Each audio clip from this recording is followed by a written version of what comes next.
12년 경력의 베테랑 스위스 승무원이 말합니다. 내가 겪은 수천 번의 비행 중 아시아의 작은 나라가 나를 단숨에 사로잡았어요. 고도로 훈련된 서비스 매뉴얼도 수십 년간 다져온 유럽의 품격도 이곳에서 마주친 하나의 장면 앞에서는 아무 의미가 없었습니다. 이건 단순히 서비스가 아니라 문화 그 자체였어요. 그녀의 이 짧은 고백이 전 세계 누리꾼들의 마음을 뒤흔들었고 수많은 외국인들이 놀라움을 감추지 못했죠. 그녀가 감동한 건 단순한 친절이 아니었습니다. 전 세계 수많은 공항을 지나온 그녀가 왜 이곳에 멈춰 섰을까요? 그녀의 눈을 멈추게 한 장면, 그리고 가슴 깊이 남은 그들의 행동.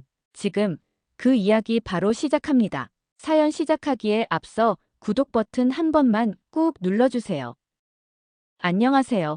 저는 스위스 출신 클라라입니다. 스위스 항공에서 12년간 승무원으로 일해왔죠.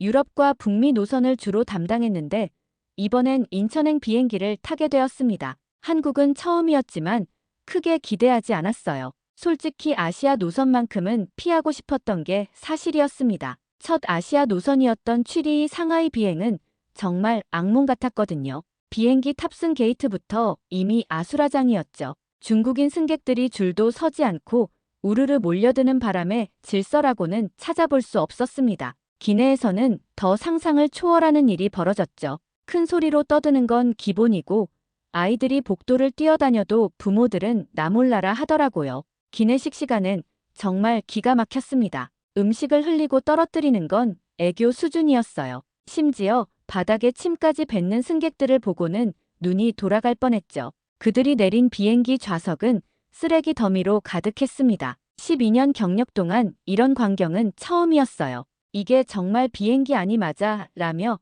동료들과 서로 입을 다물지 못했던 기억이 생생해요. 일본은 중국보다는 낫긴 했지만 나름의 스트레스가 있었습니다. 공항 업무 처리가 너무 느려서 시간 낭비도 많고 답답했거든요. 서류 하나 처리하는데도 도장을 10개씩 찍어야 하고 영어 발음은 아시아 국가 중 알아듣기 가장 어려웠어요. 받다가 뭔지 한참 고민했는데 버터였다는 황당한 경험도 있었죠. 그래서 아시아 노선 배정 발표가 나면 모두가 간절히 기도했을 정도였어요. 제발 내 이름이 없기를. 그런데 운명의 장난인지 이번에는 한국 인천공항 노선으로 배정받게 되었습니다. 또다시 아시아 노선을 타야 한다는 생각에 눈앞이 캄캄해졌어요. 그런데 이번 비행에는 특별한 동료가 함께하게 되었어요. 바로 한국 출신 승무원 민지였습니다. 민지는 3년 전부터 스위스 항공에서 근무하고 있는 똑똑한 후배였는데 평소에도 일 잘하기로 유명했어요.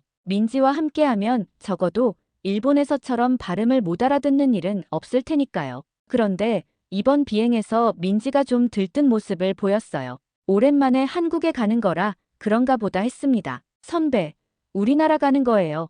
진짜 기대되지 않아요? 민지를 보며 속으로는 뭐가 그렇게 특별하겠어라는 생각뿐이었죠. 같은 아시아니까 중국이나 일본과 비슷하겠거니 했어요. 솔직히 말하면 또 다른 고생이 기다리고 있을 거라고 각오하고 있었습니다. 다행히 비행기가 이륙하고 나서는 조금 안심이 되었어요. 한국인 승객들은 중국인들처럼 기내에서 큰 소리로 떠들거나 소란을 피우지도 않았고 일본인 승객들처럼 영어 발음을 알아듣기 어렵게 하지도 않았죠. 오히려 조용하고 질서정연했습니다. 하지만 여전히 안심할 단계는 아니었어요.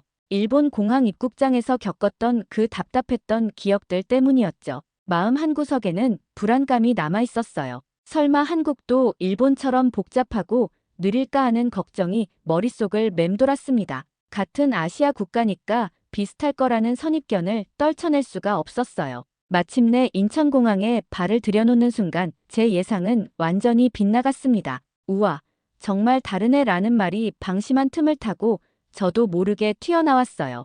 비행 내내 굳어있던 제 표정이 놀라움으로 바뀌는 순간이었죠. 민지는 제 표정을 보더니 뭐 이런 걸로 놀라냐는 듯이 어깨를 으쓱 하더라고요. 공항 자체가 마치 미래에서 온 것 같았습니다. 세련된 외관은 물론이고 바닥이 거울처럼 반짝반짝 빛나는 게 호텔 로비를 연상시켰죠. 그런데 더 놀라운 건 곳곳에서 움직이고 있는 안내 로봇들이었어요. 공항 내부 동선도 정말 효율적으로 설계되어 있었습니다. 헤매지 않도록 바닥과 천장의 표시 등이 자연스럽게 길을 안내해 주었죠. 입국장으로 가는 길도 일직선으로 쭉 이어져 있어서 복잡하지 않았어요. 무엇보다 첫인상이 정말 깨끗하고 고급스러웠습니다. 이게 정말 아시아 공항이 맞나? 라는 의구심이 들 정도였죠. 공항 외관에 감탄이나 하고 있는 제 마음을 애써 진정시켰습니다. 하지만 마음 한켠에서 내가 한국을 너무 과소평가했나 라는 생각이 스멀스멀 올라왔어요. 입국 심사를 받을 때에는 자동 출입국 심사대에서 빠르게 처리하고 있었습니다. 여권 올리고 지문 찍으니 몇 초 만에 끝. 중국에서 1시간씩 줄 서던 게 무색할 정도였죠. 가슴이 통쾌해지면서 동시에 조금 부끄러워졌습니다. 제가 가졌던 선입견이 얼마나 잘못된 것이었는지 깨닫기 시작했거든요. 이거 진짜 신기하다라며 감탄하니 민지가 선배, 이건 기본이에요. 더 놀라운 게 많아요라며 웃더라고요. 그 말에 살짝 가슴이 두근거리기 시작했습니다. 기대감과 호기심이 뒤섞인 복잡한 감정이었죠. 수화물을 찾으러 갔는데 그만 제 캐리어 바퀴가 고장나 있었어요. 어쩔 수 없어 끙끙대며 끌고 가고 있는데 갑자기 두세 명의 남자들이 동시에 다가오고 있었습니다. 낯선 사람들이 저를 향해 다가오니 처음엔 놀라고 위축되었죠. 괜찮으세요? 도와드릴게요라며 자연스럽게 손을 내미는 모습에 깜짝 놀랐어요. 순간 로마 테르미니 역에서의 기억이 스쳐 지나갔습니다. 캐리어를 끌고 가다가 넘어졌을 때였어요. 사람들은 흘기 쳐다볼 뿐 그냥 스쳐 지나가 버렸죠. 심지어 누군가는 제 옆을 지나가면서 조심하지라며 핀잔까지 주었어요. 사실 유럽에서는 기대하지도 않는 일이었지만 좀 서운하기도 했었죠. 하지만 한국에서는 완전히 달랐습니다. 눈가가 뜨거워지면서 목이 메어왔어요. 이런 작은 친절에 이렇게 감동받을 줄 몰랐습니다. 12년간 세계 곳곳을 다니면서 사람의 무관심에 익숙해져 있었는데 갑작스러운 따뜻함에 마음의 벽이 살짝 흔들리는 느낌이었어요. 더 놀라운 건 그 사람들이 도움을 주고 나서 인사할 틈도 주지 않고 뿔뿔이 흩어져 그냥 자기 갈 길을 간다는 거였어요. 사진을 찍거나 SNS에 올리지도 않았죠. 스위스에서는 이런 도움을 준 사람이라면 당연히 인사도 받고 사진을 찍어 SNS에 자랑할 텐데 말이에요. 이거 완전 다른 세상이네. 혼자 중얼거리고 있으니 민지가 한마디 거들었어요. 한국 사람들은 원래 이런 것쯤은 당연한 걸로 생각한다고요. 예약한 숙소로 가는 길은 공항철도를 이용하기로 했습니다. 영어로 지원되는 터치스크린의 승차권 발권 시스템은 또 다른 차원의 경험이었죠. 간단한 터치로 원하는 시간대의 승차권은 물론이고 신용카드 결제까지 가능했어요. 일본에서 현금이 없어 애먹었던 기억이 있는데 여기서는 그런 걱정이 전혀 없었습니다. 승강장으로 이동하면서 영국 지하철에서 겪었던 무더위와 철도 소음이 생각났어요. 걱정을 안고 승차했던 공항철도 안에선 그만 경악하지 않을 수 없었습니다. 좌석이 푹신푹신하고 깨끗한 건 기본이고 무료 와이파이까지. 전광판은 한국어, 영어, 중국어, 일본어로 친절하게 안내해주고 있었죠. 창밖으로 스쳐 지나가는 풍경을 보면서 가슴이 탁 트이는 느낌이었어요. 영국 지하철과는 차원이 다르네. 서울역에 도착해서 지하철로 갈아타면서 또 한 번 놀랐습니다. 스크린도어라는 안전시설이 설치되어 있는 거예요. 지하철이 들어오면 문이 자동으로 열리고 사람들이 모두 타고 내리면 문이 닫히면서 출발하는 시스템이었죠. 스위스에서도 몇 개 역에만 있는 시설인데 여기서는 모든 역에 다 설치되어 있다니 이 나라는 정말 안전을 중요하게 생각하는구나. 감탄이 저절로 나왔습니다. 지하철 안에서는 더욱 감동적인 장면을 목격했어요. 처음에는 사람들이 모두 스마트폰을 보거나 말없이 눈을 감고 있었습니다. 역시 세계 어디나 다 비슷하네라는 생각이 들었죠. 그때였어요. 갑자기 한 할아버지가 출입문 입구에서 발을 헛디뎌 넘어지시고 말았어요. 그러자 순식간에 여러 사람들이 벌떡 일어나 할아버지를 향해 달려갔습니다. 할아버지, 괜찮으세요? 다치신 데는 없으세요? 천천히 일어나세요. 마치 미리 연습이라도 한 것처럼 자연스러웠죠. 한 사람은 할아버지를 부축하고 다른 사람은 떨어진 물건을 주워드리고 또 다른 사람은 근처 의자로 안내해드리고 정말 완벽한 팀워크였습니다. 그 순간 유럽 지하철에서 보았던 장면과 오버랩되었어요. 유럽에서는 노인이 지하철에 타도 자리를 양보해줄까 말까 하는 게 보통이죠.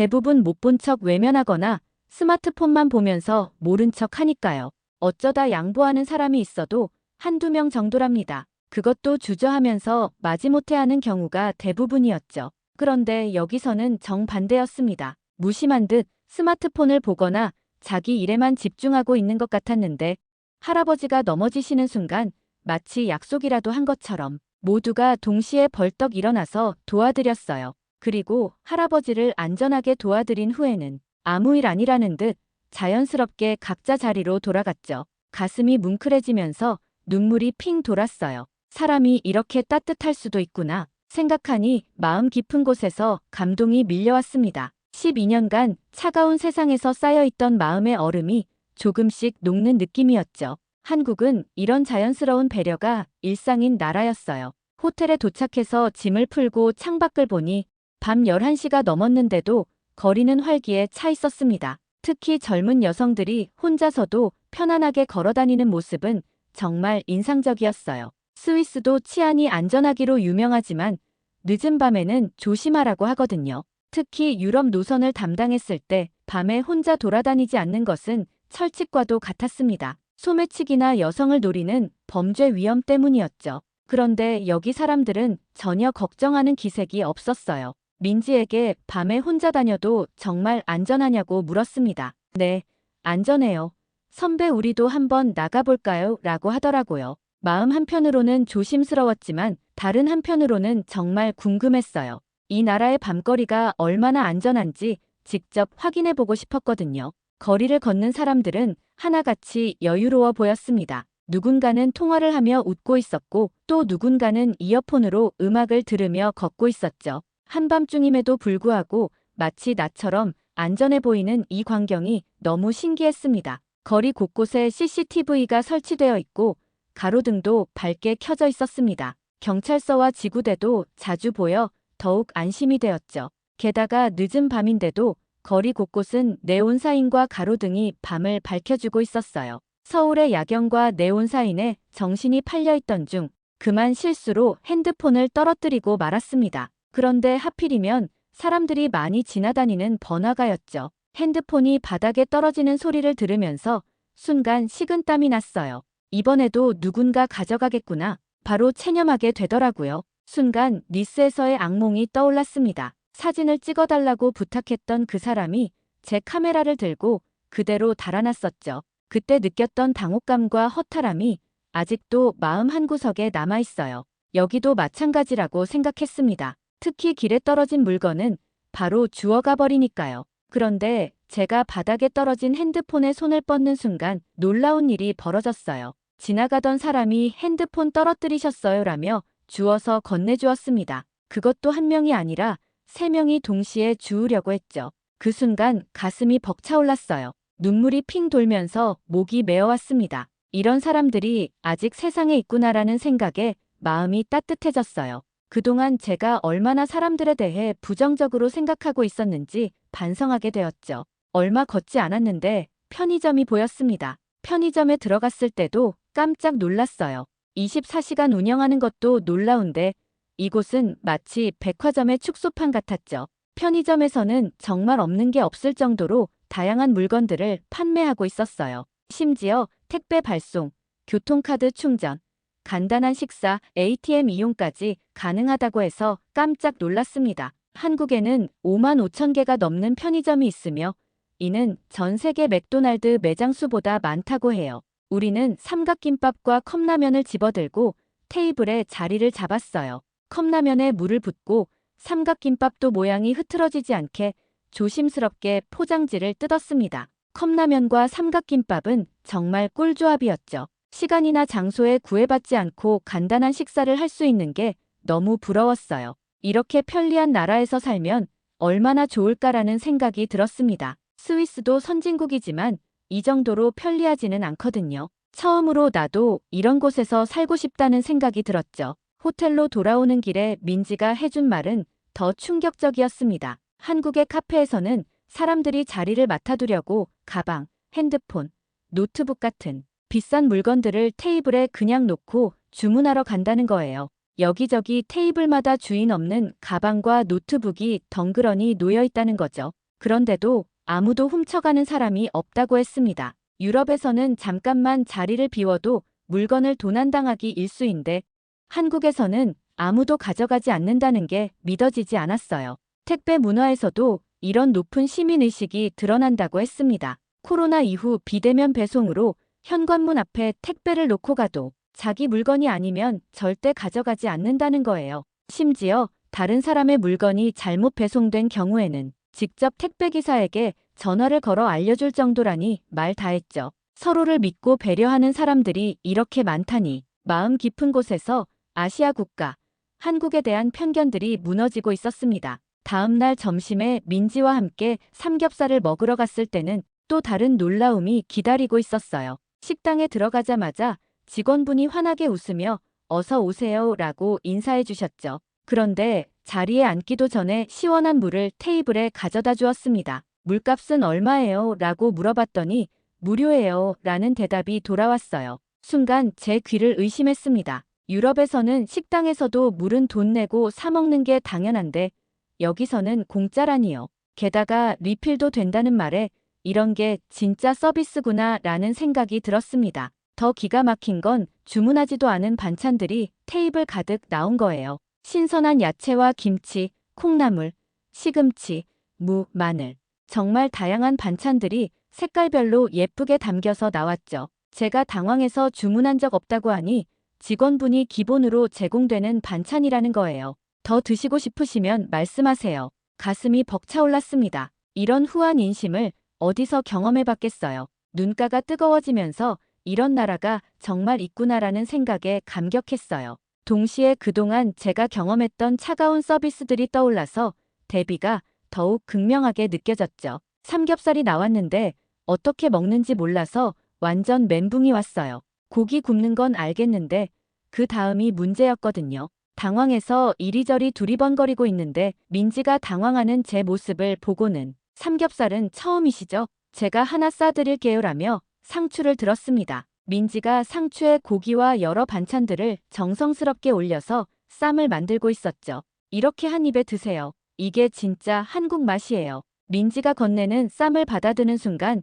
정말 고마운 마음이 들었습니다. 이런 세심한 배려를 받은 게 언제였나 싶었죠. 스위스에 있는 제 절친들도 이렇게까지는 못할 것 같아요. 입에 넣는 순간 입안에서는 맛의 폭발이 일어났습니다. 매콤하고 아삭하고 고소한 맛이 한꺼번에 밀려왔죠. 우와, 정말 맛있다. 눈물이 맺힐 정도로 맛에 감탄하니 민지가 정말 기뻐하더라고요. 그때 옆 테이블에 있던 아저씨가 저희 쪽을 흘깃 보시는 거예요. 그러더니 삼겹살은 소주와 함께 먹어야 제맛이라며 추천해 주셨죠. 처음 한국 오셨어요? 소주 한 잔 어때요? 삼겹살이랑 정말 잘 어울려요. 민지가 갑자기 동조하는 분위기를 만들었습니다. 선배, 어때요? 소주 한 잔 해보실래요?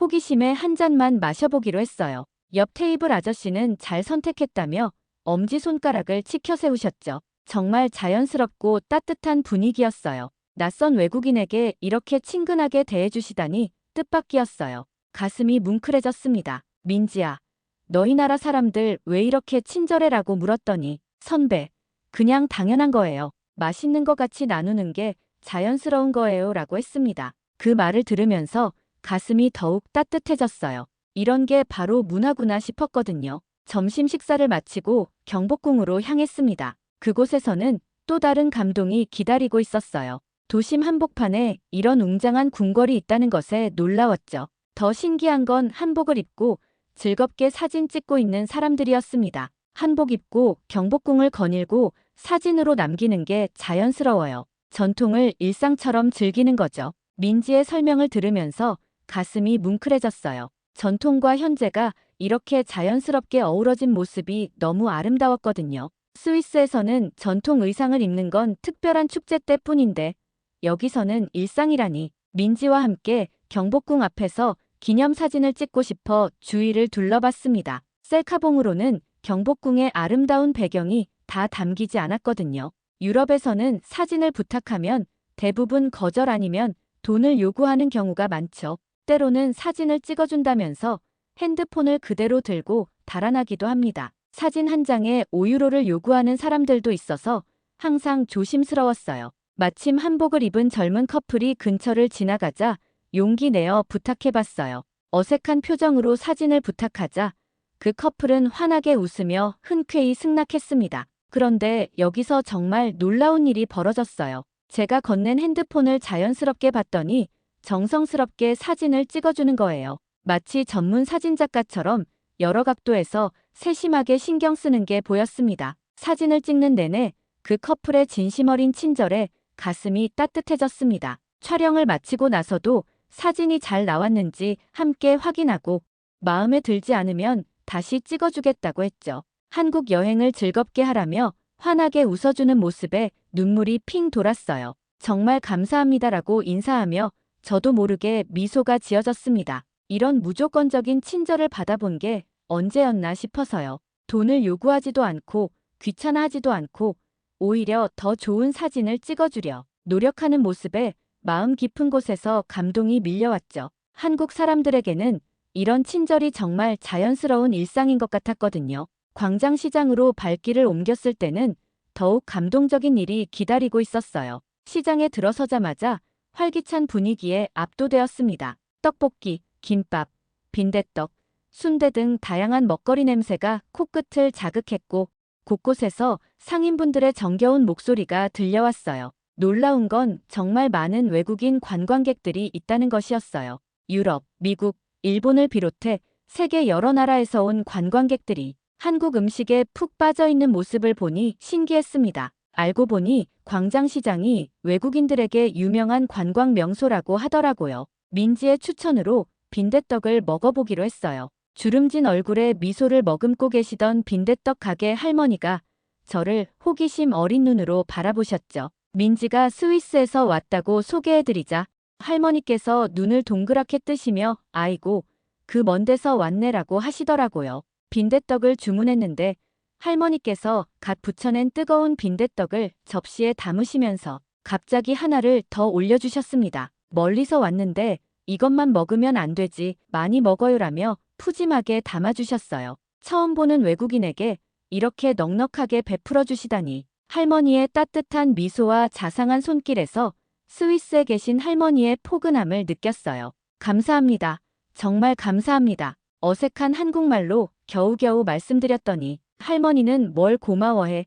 한국 와서 맛있는 것 많이 먹고 가야지라며 따뜻하게 말씀해 주셨습니다. 낯선 곳에서 가족 같은 따뜻함을 느낀 것은 처음이었어요. 순간 제 마음속 깊은 곳에서 뭔가가 무너지는 느낌이었습니다. 승무원으로 세계 여러 나라를 경험하면서 쌓아왔던 경계심과 불신이 부끄러워졌어요. 시장을 구경하는 동안 곳곳에서 비슷한 일이 벌어졌어요. 떡볶이 가게에서는 그냥 먹어봐요 라며 떡볶이를 주시고 김밥집에서는 이거 어때요? 맛있어요 라며 김밥 한 조각을 맛보게 해주시고 모든 분들이 저를 단순한 관광객이 아니라 마치 가족처럼 대해주시더라고요. 시장 전체가 살아있는 것 같았습니다. 상인분들의 활기찬 목소리, 음식 냄새, 그리고 무엇보다 사람들의 따뜻한 마음이 어우러진 특별한 공간이었죠. 세상에 이런 따뜻한 곳이 있구나라는 생각에 감격했어요. 한국의 정문화가 얼마나 소중한 것인지 깨닫게 되었습니다. 민지와 시장에서 나오면서 이야기를 나누는데 민지가 갑자기 선배, 스위스는 바다가 없죠? 라고 물어보더라고요. 스위스는 내륙 국가라서 바다를 보려면 다른 나라로 가야만 볼 수 있답니다. 민지가 눈을 반짝이며 그럼 우리 내일 바다 보러 갈까요? 라고 하더라고요. 그러면서 한국은 스위스와 정반대로 삼면이 바다로 둘러싸여 있어 아름다운 해변들이 많다며 특히 부산 바다를 추천했습니다. 스위스에서 알프스 호수들은 봤어도 진짜 바다는 경험하기 어려웠죠. 파도가 밀려오는 진짜 바다가 어떤 느낌일지 정말 궁금해졌어요. 우리는 바로 부산행 KTX표를 예약했습니다. 민지와 함께 부산으로 향하는 KTX를 탔을 때도 놀라움의 연속이었어요. 시속 300km로 달리는데도 흔들림이 거의 없고 좌석은 비행기 비즈니스석보다 편안했죠. 창밖으로 스쳐 지나가는 아름다운 풍경을 보니 가슴이 탁 트이는 느낌이었습니다. 이거 스위스 기차보다 더 좋은데 라고 감탄했더니 민지가 정말 자랑스러워했어요. 선배, 부산 가서 바다 보시면 더 놀라실 거예요. 민지가 설레하는 모습을 보니 저도 덩달아 기대가 되었습니다. 부산에 도착해서 해운대 해변을 봤을 때는 정말 숨이 멎을 뻔했어요. 스위스에서는 바다를 보기 어려운데 이렇게 푸른 바다와 하얀 모래사장을 볼 수 있다니, 파도가 밀려왔다 빠져나가는 소리를 들으면서 가슴이 탁 트였어요. 바닷바람이 뺨을 스치는 순간 마음속 깊은 곳에서 평화로움이 밀려왔죠. 아, 이래서 사람들이 바다를 그리워하는구나 라는 생각이 들면서 눈물이 핑 돌았어요. 선배, 어떠세요? 바다에 오길 잘했죠? 라는 민지의 물음에 정말 환상적이야.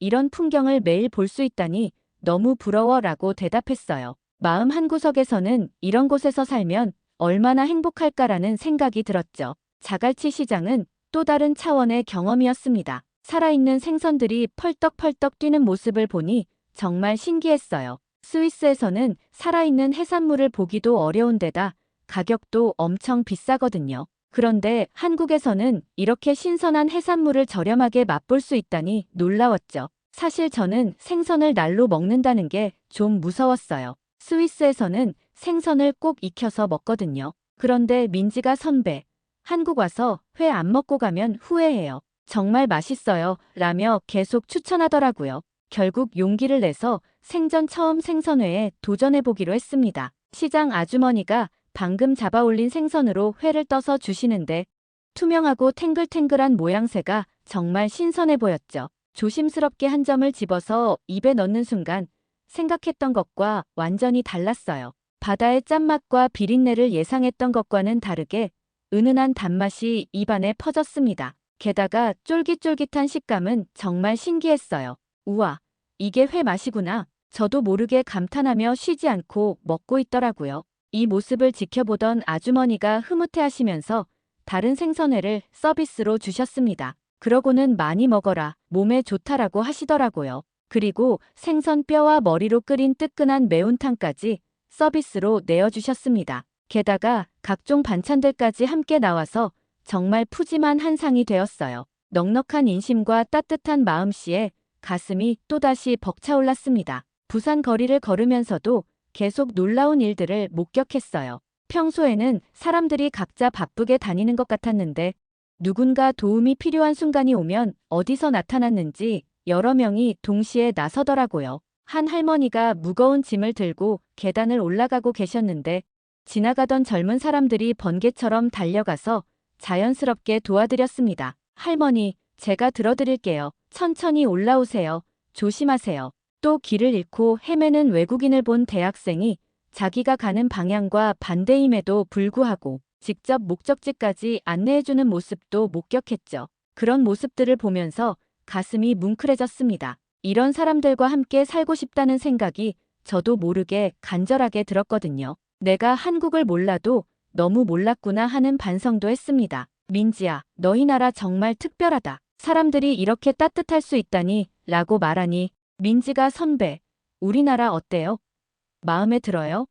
라고 물어봤어요. 완전히 반했어. 이제 다른 곳은 못 가겠어. 제 진심을 담아 대답했습니다. 그 순간부터 한국 노선만 담당하고 싶다는 마음이 들기 시작했죠. 중국이나 일본 노선과는 비교도 안 될 정도로 편안하고 행복했거든요. 마음 깊은 곳에서 이곳이 내 운명의 땅인가 라는 생각까지 들었습니다. 귀국해서 한국 노선 전담 가능성을 문의했는데 알고 보니 저만 그런 게 아니었어요. 한국을 경험한 다른 동료들도 모두 한국 가고 싶다. 한국 노선만 배정해 달라라고 했죠. 운 좋게 저는 한국 직항 노선 전담 승무원이 되었습니다. 그 소식을 들었을 때 정말 하늘을 날 것 같았어요. 가슴이 터질 것 같은 기쁨과 감격이 몰려왔죠. 한국 노선 전담 이후 한국어 공부도 시작했습니다. 민지가 소개해준 선생님과 함께 기초부터 차근차근 배우기 시작했죠. 한국어를 배우면서 한국 문화를 더 깊이 이해하게 되었고 그럴수록 한국에 대한 사랑이 더욱 깊어졌어요. 이제는 한국 승객들과 간단한 대화도 할 수 있게 되었습니다. 안녕하세요. 감사합니다. 즐거운 여행 되세요라고 인사하면 승객들이 정말 기뻐하시거든요. 어머, 한국말 잘하시네요. 라며 환하게 웃어주시는 모습에 더욱 열심히 공부하게 돼요. 12년간 승무원 일을 하면서 이런 나라는 처음이었습니다. 한국은 기술로 앞서 있고 문화도 훌륭하지만 무엇보다 사람들의 마음이 따뜻한 나라였어요. 이제 한국은 제 인생을 바꿔놓은 특별한 나라가 되었습니다. 지금 저는 한국 노선을 비행할 때마다 마치 고향에 가는 것 같은 설렘을 느껴요. 여러분, 한국인으로 태어나신 것을 정말 자랑스러워 하셔도 됩니다. 여러분의 따뜻한 마음이 세상을 더 아름답게 만들고 있으니까요. 한국, 정말 사랑합니다. 대한민국을 응원하신다면 좋아요와 댓글 많이 남겨주세요. 오늘 이야기 여기서 마칠게요. 시청해주셔서 감사합니다. 지금까지 감동적인 사연을 소개하는 감동 더하기였습니다. 오늘도 행복한 하루 되세요.